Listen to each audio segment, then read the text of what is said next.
গণতন্ত্রের উৎসবে সামিল হতে প্রকৃতির প্রতিকূলতাকে জয় করাই এখন রোজকার বাস্তব সুন্দরবনের প্রান্তিক এলাকায়। উত্তর চব্বিশ পরগনার বসিরহাট মহকুমার হিঙ্গলগঞ্জ, সন্দেশখালী ও মিনাখা বিধানসভার নদীমাতৃক অঞ্চলগুলিতে ভোটের প্রস্তুতি এখন তুঙ্গে। মঙ্গলবার সকাল থেকে ধরা পড়ল সেই চেনা অথচ কঠিন ছবি। ডিসিআরসি সেন্টার থেকে ইভিএম ও ভিভিপ্যাট কাঁধে নিয়ে লঞ্চ ও নৌকায় চড়ে নিজেদের বুথের উদ্দেশ্যে রওনা দিয়েছেন ভোট কর্মীরা।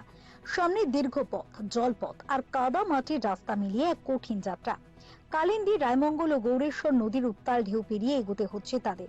বিশেষ করে বসিরহাটের ভারত বাংলাদেশ সীমান্ত সংলগ্ন দ্বীপগুলিতে পৌঁছানো মোটেই সহজ নয়। যন্ত্রচালিত নৌকা সেখানে একমাত্র ভরসা। প্রতিটি নৌকাতেই ভোট কর্মীদের সঙ্গে রয়েছেন কেন্দ্রীয় বাহিনীর সশস্ত্র জওয়ানরা।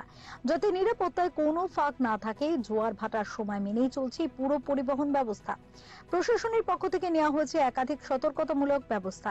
লাইফ জ্যাকেট দেওয়া হয়েছে সকলকে। পাশাপাশি বৃষ্টি বা জল থেকে ইভিএম ও ভিভিপ্যাটকে রাখতে করা হয়েছে বিশেষ ওয়াটারপ্রুফ প্যাকিং। অনেক ক্ষেত্রে নৌকো থেকে নামার পরও শেষ হচ্ছে না যাত্রা। জেটি ঘাট থেকে মাইলের পর মাইল কর্দমাক্ত পথ হেঁটে তবেই পৌঁছতে হবে নির্দিষ্ট বুথে। তবু ক্লান্তিহীন মুখে এগিয়ে চলেছে ভোট কর্মীরা। লক্ষ্য একটাই, আগে বুথে পৌঁছে করে যাবতীয় প্রস্তুতি সম্পূর্ণ করা। সুন্দরবনের এই লড়াকু মানসিকতায় আবার প্রমাণ করছে প্রতিকূল ভৌগোলিক পরিস্থিতি কোনো বাধা নয়।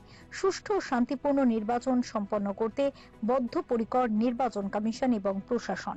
Bureau report, channel 10।